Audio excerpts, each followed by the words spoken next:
Сәлеметсіздер ме балалар? Бірінші сынып қазақ тілі сабағын бастаймыз. Сабағымыздың тақырыбы аю қандай. Тема нашего сегодняшнего урока медведь какой. Бүгінгі сабағымыздың мақсаты жаңа сөздердің мағынасы мен айтылуын түсінеміз, сөздердің және сөз тіркестерінің мағынасын түсіну. Яғни балалар, бүгінгі сабақта біз жаңа сөздермен танысатын боламыз және де сөз тіркестерінің мағынасын түсінеміз. Бүгінгі сабағымыздағы жаңа сөздер новые слова. Слушаем и повторим. Тыңдаймыз, қайталаймыз. Көрдім, видел, либо видела. Нені, чего, что, түс, цвет. На казахском языке заново повторим. Қазақ тілінде басынан қайталаймыз. Көрдім, нені, түс. Бүгінгі біздің жаңа сөздеріміз. Балалар, біз сіздермен бірге алдыңғы сабақта, яғни аңдар деген тақырыпты өткен болатынбыз. Енді сол өткен тақырыбымызды еске түсіріп алайық. Ол үшін бірге тыңдаймыз, қайталаймыз. Жануарлардың атауын қайталаймыз.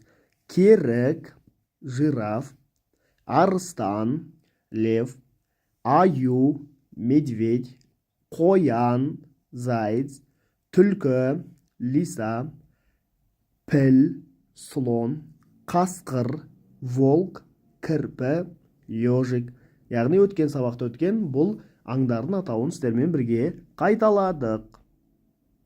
Келесі тапсырма, следующее задание. Мен аюды көрдім. Чтобы сказать «я видел медведя», надо обязательно прибавить окончания. Эти окончания «д», «д», «т», «т», «н», «н». Если слово твердое, то и окончание будет твердое. Яғни «д», «т», «н». Если слово мягкие, то и окончание будет мягкие. «д», «т», «н». Тиісінше, қазақ тілінде сөз жуан болған жағдайда оған жалғанатын қосымша жуан. Сөз жіңішке болған жағдайда оған жалғанатын қосымша тиісінше жіңішке. Енді тыңдаймыз, қайталаймыз. Слушаем и повторим. Мен аюды көрдім. Мен қасқырды көрдім. Мен арыстанды көрдім. Мен қоянды көрдім. Мен пілді көрдім. Мен кірпіні көрдім. Мен түлкіні көрдім. Мен керікті көрдім. Келесі кезекте следующее задание у нас.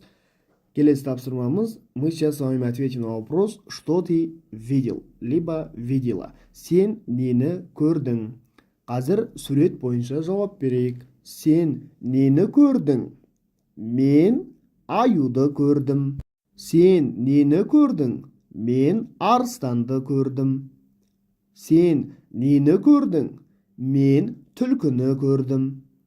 Сен нені көрдің? Мен пілді көрдім. Сен нені көрдің? Мен керікті көрдім. Сен нені көрдің? Мен қасқырды көрдім. Сен нені көрдің? Мен қоянды көрдім.